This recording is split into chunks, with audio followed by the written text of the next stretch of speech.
How to add multiple accounts in Pinterest. Hey everyone, welcome back to the channel.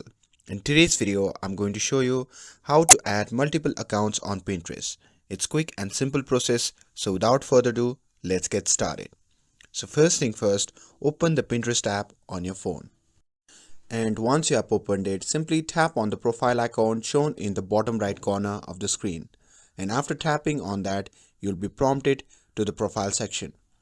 Once you are in the profile section, again tap on your profile icon shown in the top left corner of the screen.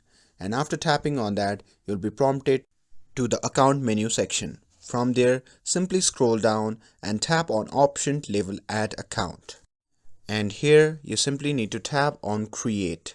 Now you can create your account or log in with the account that you have created already. For this video, I'm gonna simply log in with my Google account.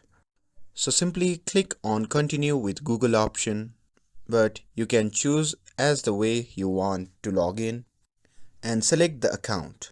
And once you do that, you'll be logged in with your new Google account. And now you can switch between the multiple Pinterest account by tapping on the switch account in the settings. And with this, if you found this video helpful, then don't forget to like, share and subscribe to get updated for more videos. Thanks for watching and I'll see you in the next video.